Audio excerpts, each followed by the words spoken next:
ক্ৰমাৎ মানসিক ভাৰসাম্য হেৰুৱাৰ দিশে ডনাল্ড ট্ৰাম্প।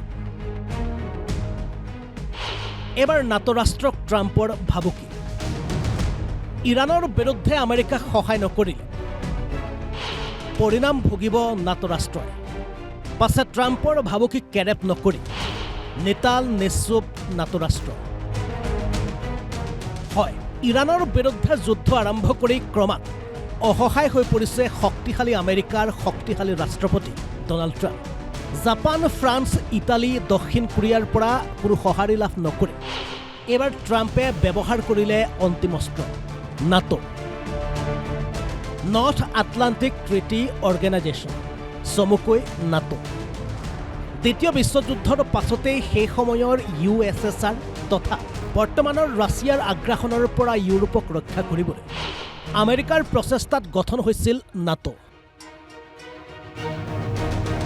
1949 চনত গঠন হোৱা নাটোৰ পঞ্চম দফা অনুসৰি যদি কোনো বহিৰাষ্ট্ৰই নাটোৰ অন্তৰ্ভুক্ত ৰাষ্ট্ৰক আক্ৰমণ কৰে তেন্তে নাটোৰ সন্মিলিত শক্তিয়ে একেলগে আক্ৰমণ কৰিব আক্ৰমণকাৰী দেশক।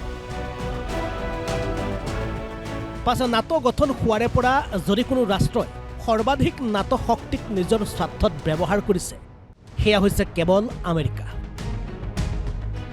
লাগিলে সেয়া আমেৰিকাৰ ইৰাক আক্ৰমণেই হওক, চিৰিয়া আক্ৰমণেই হওক বা আমেৰিকাৰ আফগানিস্তান আক্ৰমণেই হওক। পাছে নাটোৰ পৰিচালিত হ'বৰ বাবে বিগত বৰ্ষসমূহত নাটো ৰাষ্ট্ৰসমূহতকৈ সৰ্বাধিক ধন খৰচ কৰি আহিছিল আমেৰিকাই। কিন্তু শেহতীয়া সময়ত প্ৰতিখন নাটো ৰাষ্ট্ৰই বুজি উঠিছে যে কেৱল নিজৰ স্বাৰ্থ সিদ্ধিৰ বাবে নাটোক ব্যৱহাৰ কৰি আহিছে আমেৰিকাই। আৰু এইবাৰ আমেৰিকাৰ স্বৰূপ উদঙাই ইৰাণ আক্ৰমণ কৰা আমেৰিকা সহায়ৰ বাবে ওলাই নাহিল কোনো এখন নাটো ৰাষ্ট্ৰ। দেওবাৰে আমেৰিকাৰ এটা আগশাৰী সংবাদ মাধ্যমত ডনাল্ড ট্ৰাম্পে ষ্ট্ৰেইট অফ হৰমুজ মুকলিৰ বাবে সহায়ৰ আহ্বান কৰে নাটো ৰাষ্ট্ৰ।